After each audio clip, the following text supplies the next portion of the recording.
సభాయ నమః. సార్, ఇంతకుముందు మీరు స్పందించిన విషయం అన్న ఇది ఇప్పటికీ ఈడబ్ల్యూఎస్ రిజర్వేషన్ల కోసం కేంద్రం రాజ్యాంగంలో సవరణ చేసినా కూడా ఇక్కడ రాజ్యాంగంతో సంబంధం లేకుండా పాలన జరుగుతోంది. ఇప్పటికే 8 లక్షల మంది కుటుంబాలకి దీనికి లబ్ధిదారులు ఉన్నా కూడా ఎంతో అన్యాయం జరుగుతూ 40,000 ఉద్యోగాలు కోల్పోయాం. కొన్ని జిల్లాల్లో కలెక్టర్లు అయితే 0 మార్కులు వచ్చిన మిగతా కులాల విద్యార్థులకు ఉద్యోగాలు ఇచ్చారు తప్ప 10 మార్కులు వచ్చిన ఓసీ విద్యార్థులకి ఉద్యోగాలు కల్పించలేకపోయారు. ఇది ఎలాంటి పరిస్థితి అంటే కులాల మధ్య పొరపచ్చాలు తీసుకొచ్చే విధంగా వైషమ్యాలు క్రియేట్ చేసే విధంగా తయారవుతాం ప్రభుత్వం. ఇలాంటి పరిస్థితులు లేకుండా అంటే 9 కులాలు ఉన్నాయన్న ఓసీ వరకు. మీరు 9 కులాలు ఉన్నాయి: బ్రాహ్మణ, రెడ్డి, కమ్మ, వెలమ, కాపు, వైశ్య, మార్వాడి, అలాగే ముస్లింలో సయ్యదులు ఉన్నారన్న. వీళ్ళందరికీ కూడా ఈ 10% కల్పిస్తే అంటే మీరు చూస్తూనే ఉన్నారు. గత ప్రభుత్వం 5% రిజర్వేషన్ కాపులకు ఇస్తామన్నారు, మళ్ళీ కాదన్నారు, కాదనేసారు. ఈయనేమో మేము కాపులకు రిజర్వేషన్లే కల్పించామన్నారు.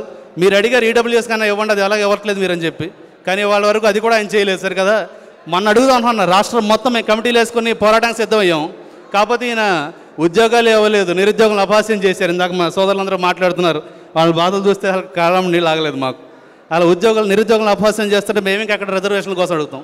అయితే రిజర్వేషన్లు లేని భారతం కావాలి, లేదంటే ఏ అనాథలకు తల్లిదండ్రులు లేని వాళ్ళకు ఆదాయం లేని వాళ్ళకు రిజర్వేషన్ ఇస్తే బాగుంటుంది తప్ప ఇలా ఒకరికి ఇచ్చి ఒకరు లేకుండా అన్యాయం చేస్తుంటే మా పరిస్థితి ఏంటో కూడా తెలియదు జరుగుతుంది.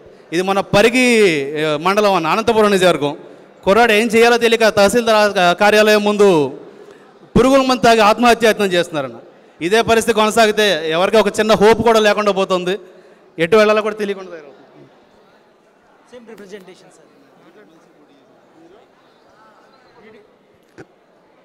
ఈడబ్ల్యూఎస్ రిజర్వేషన్ ఎవరైతే కేంద్ర ప్రభుత్వం 10% ఓసీలో ఉన్నటువంటి అణగారిన వర్గాలకు 10% రిజర్వేషన్ కల్పించిందో గత 2 సంవత్సరాలుగా రాష్ట్ర ప్రభుత్వం ఏ విధమైనటువంటి జాబ్ క్యాలెండర్లో ఈ 10% రిజర్వేషన్ అమలుపరచకపోవడం వల్ల అనేక మంది ఓసీ సోదరులు 60,000 ఉద్యోగాలపైన కోల్పోవడం జరిగింది.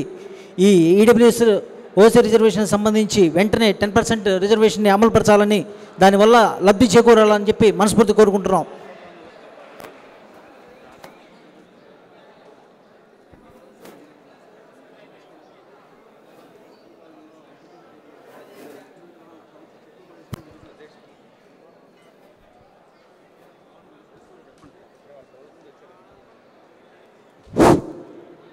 నేను దెందులూరు నియోజకవర్గంలో గోపనపాలెం పంచాయతీ నుంచి మరి జగన్మోహన్ రెడ్డి పరిపాలనను మరి తెలుగుదేశం నాయకులను కూడా ఎదుర్కొని మరి జనసేన పార్టీ ఎంపీటీసీగా పోటీ చేసి మరి సిద్ధంగా ఉన్నాను. రేపు కమిటింగ్ అయినట్టయితే గెలుపు పవన్ కళ్యాణ్ గారికి చూపించడానికి సిద్ధంగా ఉన్నాను.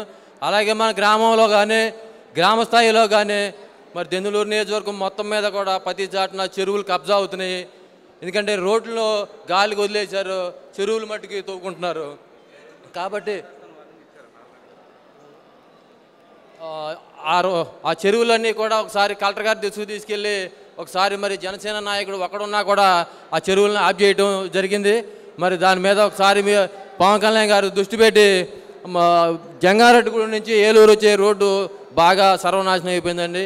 జగన్ గారు మట్టుకి ఏసీలో కారులో హెలికాప్టర్లో తిరుగుతాడండి. మరి జగన్ గారు నాయకుడు అప్పయ్య సోదరి గారి మట్టుకి టాటా సుమోల్లో తిరుగుతాడు. ప్రజల మట్టుకి రోజు మనం బతకడానికి తిరిగే ప్రయాణంలో కనీసం మనిషి సైకిల్ కాదు కూడా నడిచి వెళ్ళడానికి కూడా మార్గం లేకుండా పోయింది. ఒకసారి పవన్ కళ్యాణ్ గారు ఆ రోడ్డు మీద దృష్టి పెట్టి మరి అప్పయ్య చౌదరి గారు పవన్ కళ్యాణ్ గారు చెప్పినట్లు అప్పయ్య చౌదరి గారు తక్షణమే రోడ్లు అయిపోతే మరి జనసేన పార్టీ గట్టిగా చర్య తీసుకుంటుందని తెలియజేస్తూ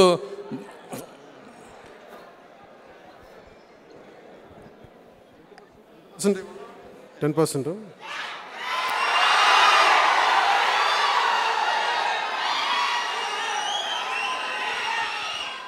ముఖ్యంగా ఆర్థికంగా వెనుకబడ్డ మంది, కులాలతో ముడిపడి ఉన్న సమాజం మంది,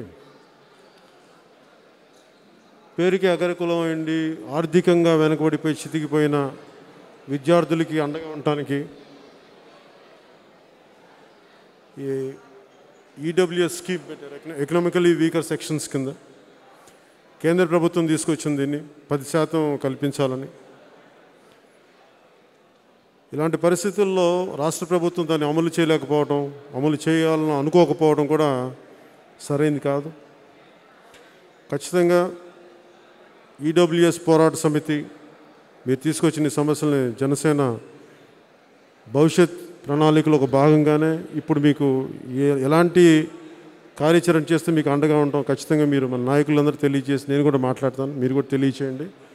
ఖచ్చితంగా మీకు అండగా ఉంటామని తెలియజేసుకుని దీన్ని భవిష్యత్తులో అమలయ్యేలాగా మీకు నిలబడతాం, మాటిస్తాం తెలియజేసుకున్నాం. Thank you.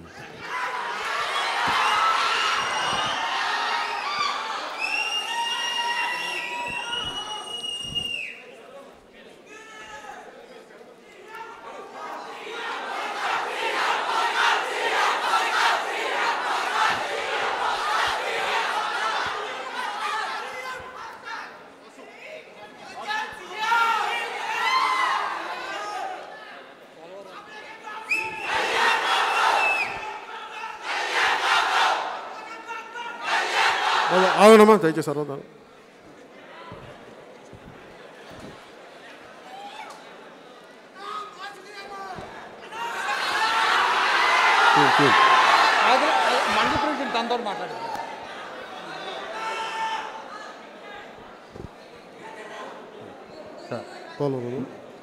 నమస్కారం సార్.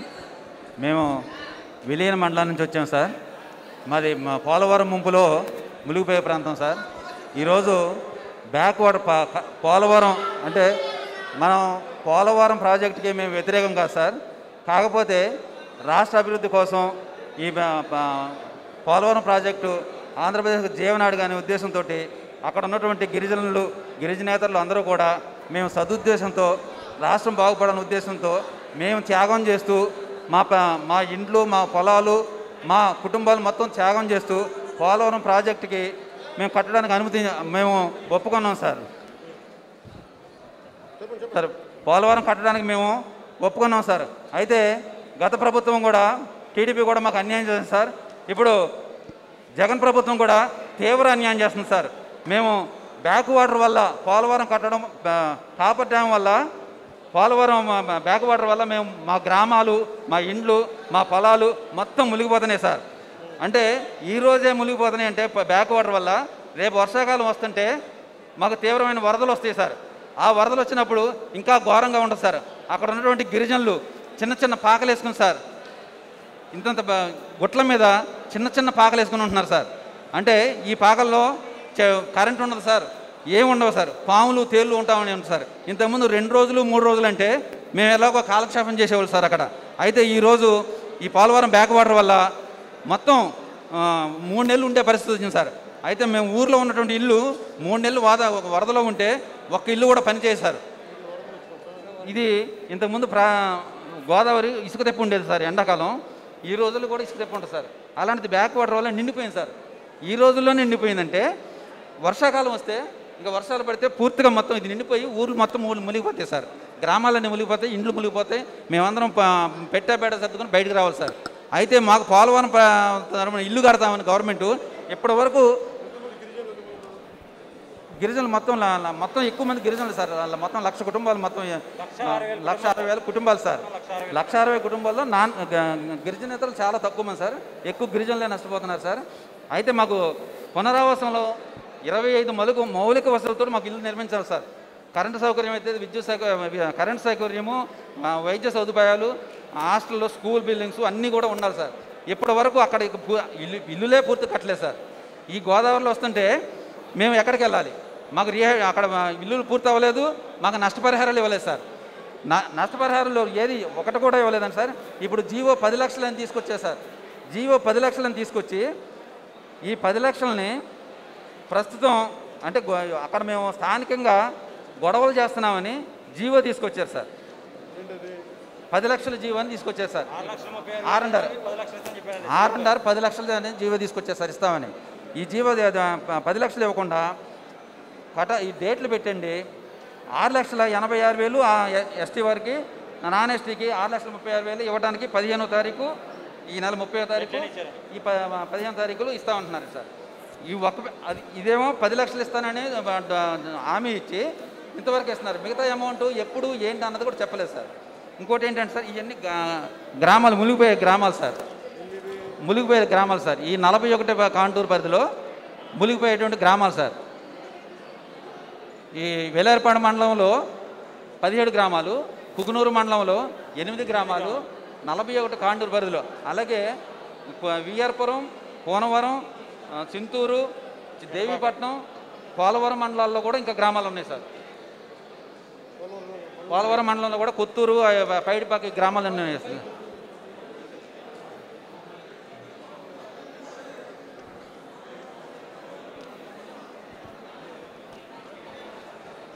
సార్ మాకు జగన్ గారు ఏమి ఇచ్చారంటే సార్, మాకు జగన్ గారు 10 లక్షలు జీవో జారీ చేసి ఎస్టీ వారికి 6,86,000, నాన్ ఎస్టీకి 6,36,000 ఇస్తానని ఆమె చెప్తున్నారండి. ఇప్పుడు అంటే మాకు వాస్తవంగా మాకు 10 లక్షలు ఇవ్వాలండి. ఇండ్ల విలువ అండి, స్ట్రక్చర్ వాల్యూ. మాకు మేము ఇప్పుడు ఉన్నటువంటి ఇల్లులు వాల్యూ కొట్టారండి. ఇంతకుముందు ఒక పీఓ గారు ఉన్నప్పుడు వాల్యూ కొట్టేసి ఇంత వస్తుందని మాకు లెక్కలు చెప్పారండి. మళ్ళీ పీఓ మారినప్పుడల్లా అక్కడ కొలతలు మారిపోతున్నాయండి. అది అట్లా ఎన్ని అవకతవకలు జరుగుతున్నాయండి. పీఓ మారినప్పుడల్లా కొలతలు మారిపోతున్నాయి. ఇప్పుడు కొత్తగా మళ్ళీ కొలతలు తీసుకుంటున్నారండి.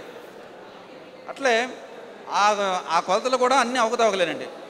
అలాగే 2017లో మాకు చాలా పొలాలకు డాక్యుమెంటేషన్ చేశారండి, అవార్డు పాస్ చేశారు. ఆ అమౌంట్లు ఇంకా ఇవ్వలేదు సార్. ఎకరానికి 10 లక్షల లెక్కనండి. అలాగే అవి ఇంకా ఇవ్వలేదు సార్. అది కూడా తిరుగుతూ ఉన్నామండి, తిప్పుతూ ఉన్నారండి, ఇవ్వట్లేదండి. అట్లే అప్పుడు జగన్ గారు వేలేరుపాడు, కుకునూరు మండలాలకు ఆయన పర్యటనకు వచ్చినప్పుడు వాళ్ళ నాన్నగారు హయాంలో 1,15,000, 1,30,000 ఇచ్చినాయి. వాటికి 5 లక్షలు ఇస్తామన్నారండి. 5 లక్షలు ఇస్తామని ఇప్పటి వరకు దాని గురించి ఒక ఊసే ఎత్తట్లేదండి. అది అట్లాగే 18 సంవత్సరాలు నిండి యువతలు ఇవ్వగలండి. 2017లో ఒక కటాఫ్ డేట్ పెట్టారండి. అప్పుడు పోలవరం కట్టేస్తున్నాం, ఇంకొక 6 నెలల్లోనో 7 నెలల్లోనో 1 సంవత్సరంలోనో మీరు తరలించేస్తున్నాం అని కటాఫ్ డేట్ పెట్టారండి. ఈ కటాఫ్ డేట్ పెట్టి ఇప్పటికి 5 సంవత్సరాలు అయిందండి. 2017లో పెట్టారండి. 18 సంవత్సరాలు నిండినోళ్ళు ఈ 2021కి ఎంతోమంది ఉన్నారండి. మరి వాళ్ళ భవిష్యత్తు ఏం కావాలి? ఆ భవిష్యత్తు గురించి మాట్లాడలేదండి. ఇప్పుడు దీని విషయంలో కటాఫ్ డేట్ మారడం కుదరదంటున్నారు.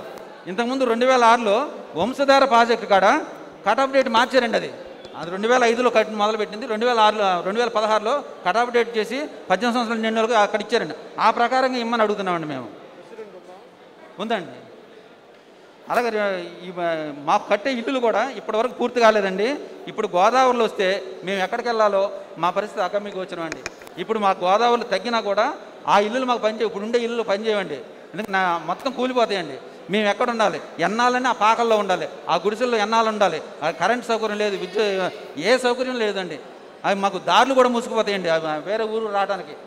ఇప్పుడు ఈ జగన్ గారు ప్రభుత్వం గోదావరిలో పడవలు కానీ బోట్లు కానీ తిరగనివ్వట్లేదండి. ఎప్పుడో కచ్చులూరులో బోటు ములిగిందని ఇప్పటి వరకు ఆపేశారండి. అంటే విమానాలను పడిపోతే విమానాలు తిప్పడం మానేస్తారా? బస్సులు తిరగబడితే బస్సులు తిరగడం మానేస్తారండి. అలాంటిది మాకు అవతలొడ్డుకి యువతలొడ్డుకి చుట్టాలు బంధువులు ఉంటారండి. యువతలొడ్డుకి అవతలొడ్డుకి వెళ్తాను అనుకుంటే నామల పర్మిషన్ కానీ బోట్ల పర్మిషన్ కానీ లేవండి. అదేంటి ఆశ్చర్యకరమైన. గోదావరిలో వస్తే మాకు కరెంట్ ఉండదండి. ఇప్పుడు 3 నెలలు కరెంట్ ఉంటుంది. మన కలెక్టర్ గారు వచ్చి అడిగామండి, మా కరెంట్ పరిస్థితి ఏంటంటే మీకు సపరేట్గా వేపిస్తానండి. కలెక్టర్ గారు వచ్చారు మళ్ళీ ఇంతమటికి 1 నెల అయిందండి. ఇంతమటికి ఆజులేదు చూసలేదండి.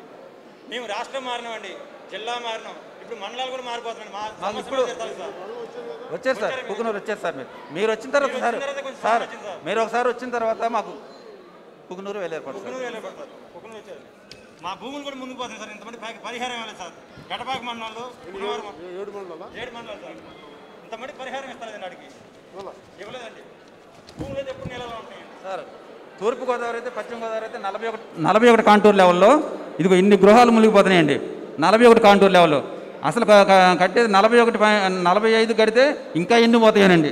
ఇదిగో 45.72 కూడా కట్టేది ఉంది రానున్న కాలంలో. ఇప్పుడు 41 వరకే కడుతున్నారు.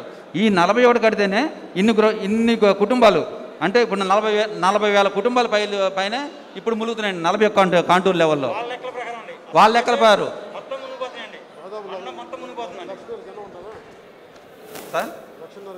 లక్షన్నర జనం పైన ఉంటారండి. 2,20,000 మంది అండి మొత్తం జనాభా అయితే. 1,06,000 మందికి కుటుంబాలకు ఇస్తున్నారు ప్యాకేజ్. ఇది ల్యాండ్ ఎక్విజిషన్ అండి. ఇంత ల్యాండ్ పోతుందండి.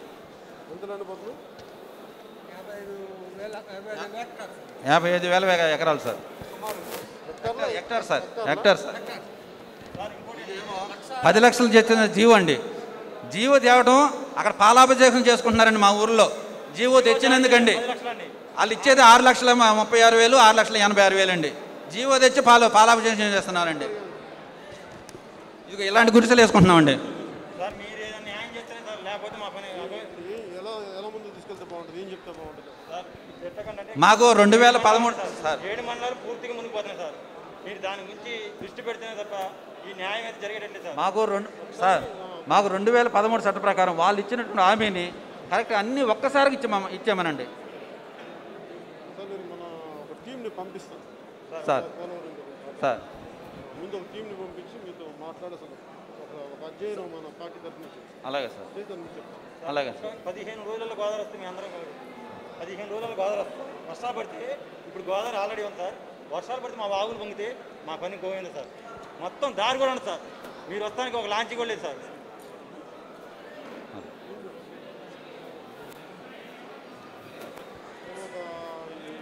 వచ్చే వారం రోజుల్లో ఒకరు పంపిస్తాను.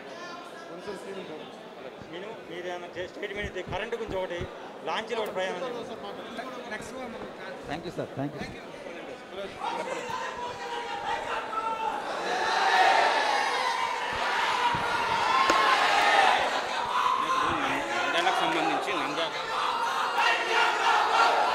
బాబా అరొకనా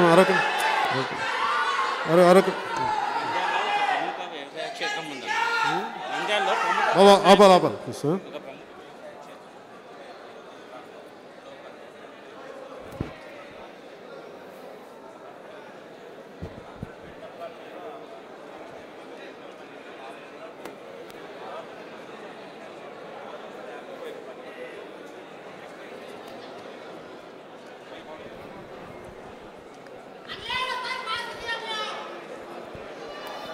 గత 6 నెలల నుంచి ఆ వ్యవసాయ క్షేత్రంలో పనిచేస్తున్న 650 మంది అక్కడ హంగర్ స్ట్రైక్ చేస్తున్నారన్న. ఎట్లన్నా కానీ మా వ్యవసాయ క్షేత్రాన్ని కాపాడుకోవాలని నంద్యాలలో ఒక ప్రముఖ వ్యవసాయ క్షేత్రం ఉంది. విత్తనాల మీద పరిశోధన చేసే క్షేత్రము. సుమారు 120 ఎకరాల్లో నంద్యాల నడిబొడ్డున ఉంది అది. దానికి పక్కనే ఒక స్థానిక ప్రజాప్రతినిధి ఒక పెద్ద హాస్పిటల్ కట్టాడు. ఇప్పుడు దాని డెవలప్మెంట్ కోసం ఆ క్షేత్రంలో 50 ఎకరాల స్థలంలో ప్రభుత్వం ఇప్పుడు మెడికల్ కాలేజీలు కడుతుంది. దాంట్లో ఆ స్థలాన్ని కేటాయించారు. ఇప్పుడు ఆ వ్యవసాయ క్షేత్రాన్ని షిఫ్ట్ చేయాలి వేరే ఊరికని. తంగడంచా అని కర్నూలుకి 70 కిలోమీటర్ల దూరంలో ఉంది. అక్కడికి షిఫ్ట్ చేయాలని దాన్ని అని ప్రపోజల్ పెట్టారు. స్థానికంగా 6 నెలల నుంచి వాళ్ళు స్ట్రైక్ చేస్తున్నారు. మన జనసేన కార్యకర్తలను అక్కడ లోకల్ మనమందరం సపోర్ట్ చేస్తున్నాం. మిమ్మల్ని కలవాలని వాళ్ళు కరోనా టైంలో ఉన్నందుకు చాలాసార్లు మనకు రిప్రజెంటేషన్ ఇవ్వడం జరిగింది. ఈరోజు నంద్యాలలో మన జనసేన కార్యకర్త చనిపోయాడు కదా, వాళ్ళకి సహాయం అందించింది. ఇప్పుడు మనకు టీవీలో చూసి వెంటనే మీరు అందరూ అక్కడ ఉన్నారు కళ్యాణ్ గారి దగ్గర, మా సమస్యను కనీసం వారికి ఈ రోజున వినిపించండి అని చెప్పడం జరిగింది. అలాగే 2 రోజుల క్రితము వక్ఫ్ బోర్డు 70 ఎకరాల వక్ఫ్ బోర్డులో 2016 వరకు అన్ని రిజిస్ట్రేషన్ జరిగినాయన్న. అన్ని పరిమితులు ఇచ్చినారు కట్టుకోవడానికి. అన్నీ కట్టుకున్నాక నిన్న లేదు మొన్న రాత్రి అన్ని స్థలాలు కూలగొట్టడానికి ప్రొక్లైన్లతో స్థలాలు కూలగొట్టడానికి వచ్చారన్న అందరూ. మనమందరం దాన్ని అడ్డుకోవడం జరిగింది. ఈరోజు వాళ్ళు కూడా ఫోన్ చేసి మీ దృష్టికి ఆ సమస్యను తెమ్మన్నారు. ఖచ్చితంగా దాన్ని ఒకసారి మీరు ప్రస్తావిస్తారన్న. Okay, thank you.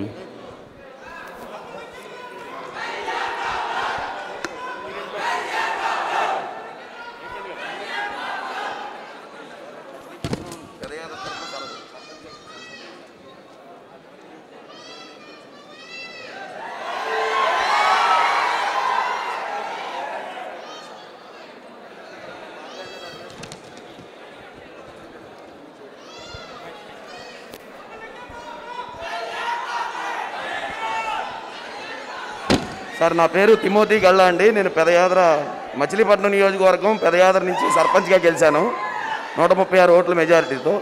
తన పేరు పంచగర్ల సురేష్, పెడన నియోజకవర్గం ఉరిమి నుంచి గెలిచాడు సార్.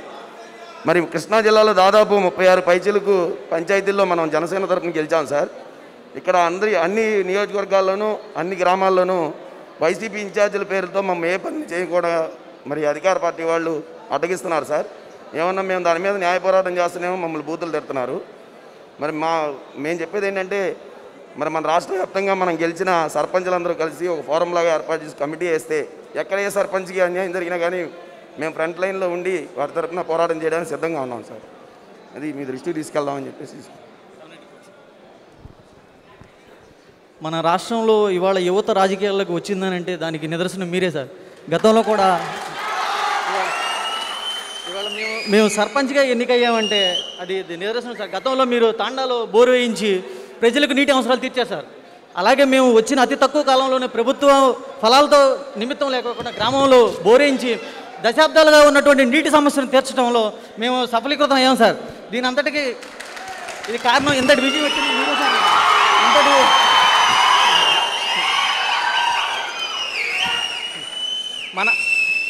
మన కృష్ణా జిల్లా పెడన మండలం ఉరిమి గ్రామ సర్పంచ్గా ఈరోజు నేను కుటుంబ పాలన 30 సంవత్సరాల నుంచి రాజకీయాల్లో ఉన్నటువంటి వ్యక్తులను ఓడించి అత్యధిక ఓట్ల మెజార్టీతో వాళ్ళు గెలుపొందామంటే మన పవన్ కళ్యాణ్ గారు, మన బండేటి రామకృష్ణ గారు పెట్టిన భిక్ష సార్. ఇది చిన్న విన్నపం సార్. మన ప్రభుత్వం ప్రతిష్టాత్మకంగా చేపట్టింది సార్ పేదలందరికీ ఇళ్ళు అనే సంక్షేమం. ఇది ప్రభుత్వం పట్టాలు జారీ చేసి నెలల తరబడి అయిపోయింది సార్. గత 7 నెలల దాకా అయిపోయింది సార్. కానీ ఒక ప్రెగ్నెంట్ లేడీ ఒక 2 నెలల తర్వాత వచ్చి నేను శంకుస్థాపన చేస్తానంటే లోకల్ ఉన్నటువంటి వాలంటీర్లు, అక్కడ ఉన్నటువంటి నాయకులు, చిన్న చోటా మోటా నాయకులు వచ్చి నీ పట్టా క్యాన్సిల్ చేసేస్తాం, మీరు జనసేనకు సపోర్ట్ చేశారు అనే అటువంటి రకరకాల బెదిరింపులకు గురి చేస్తున్నారు సార్. దీని మీద కూడా కొంచెం దృష్టి సారించాలని నేను సభాముఖంగా కోరుకుంటున్నాను సార్.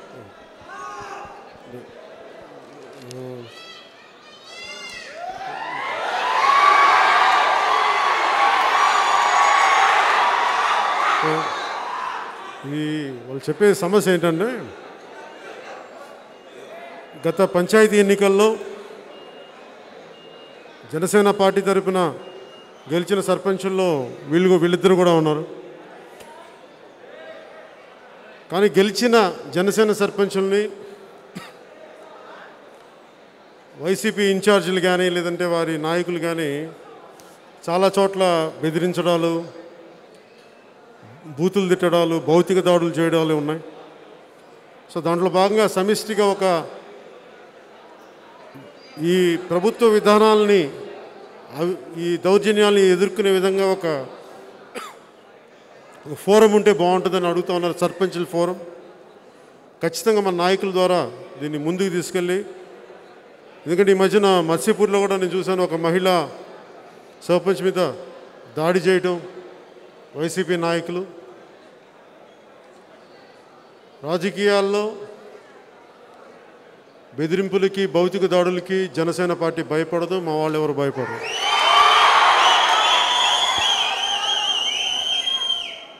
భయపడే వాళ్ళం అయితే పార్టీలు పెట్టాం, గుర్తుపెట్టుకోండి. అంతేగాని మీరు తిట్టే బూతులకో, బెదిరింపులకో, భౌతిక దాడులకో దెబ్బ పడే కొద్దీ ఎదురెళ్తాను తప్ప వెనక్కి అడుగు, దయచేసి గుర్తుపెట్టుకోండి. అలాగే ఇక్కడికి వచ్చిన సోదరులందరూ కూడా ఒకటే చెప్తాను, మీరు చెప్పిన ఒక సమిష్టిగా ఒక విధానం రూపొందించాలి. దీనికి ఈ లాక్డౌన్ తట్టుకోవాలంటే దాన్ని